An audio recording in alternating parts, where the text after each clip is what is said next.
Thank you, Mr. Klimas. For the record, Senator Cortez Masto, I absolutely agree with everything you said about the banking situation in this industry. I mean, we've got to realize that 2/3 of the states have legal cannabis operations, either medicinal or recreational. I'm a free market capitalist. Whether or not I agree with a given market activity, if it exists, the federal government should exist to regulate it and also get a lot of bad actions. The only reason why I'm not quite there on the Safer Banking Act yet, Mr. Klimas, is I see that as a forcing mechanism for a more comprehensive framework to get things right. I mean, from crop safety, a USDA regimen, not unlike the tobacco industry, to the FDA, to flavorings, to advertising. You see some of these advertised out there. I said they're called Stonios. It looks like a Oreos package, but they're gummies. I mean, we've got all this stuff is wild, wild west right now, and we've got to get it under control. Now I'm going to get back to the main topic here. Ms. Hill, you did a great job on your opening statement. I'm sorry I cut it short. I was learning as you were going through as well. But have you had an opportunity to review our discussion draft, Bill? I have. Can you give me any insight into areas that, good, bad, or ugly? So I don't know if they use that rubric here, but we'll use it for the sake of argument. I wholly agree that Congress needs to act on reputation risk. Some amount of discretion is really important in banking. What are problems? Let's cover any kind of problems or concerns you have with the bill.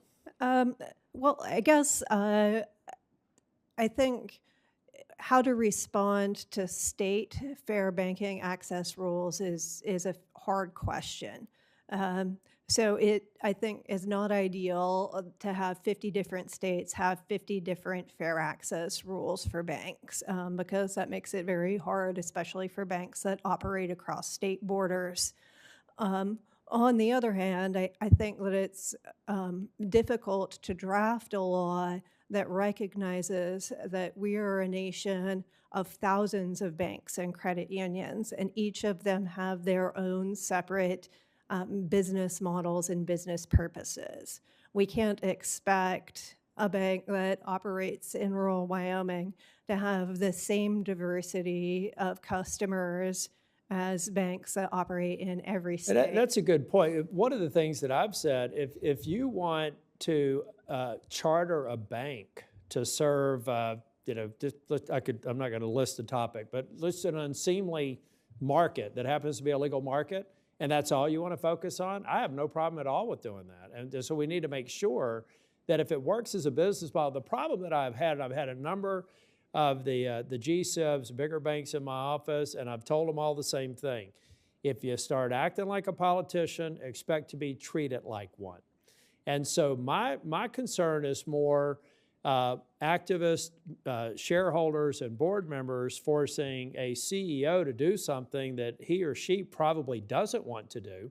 And in some respects, I think that they're violating their fiduciary responsibility to the whole of their investors when they do it. Ms. Scammer or Ms. Dean or Mr. Klimas, I was going to talk about cannabis, but if you want to weigh in on this one, you can weigh in on this one too. But Ms. Scammer, what do you think about that?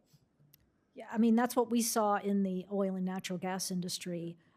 We had... And what happens when the oil and gas industry has all of that uncertainty? What happens to investment and the underlying health and hygiene of the industry?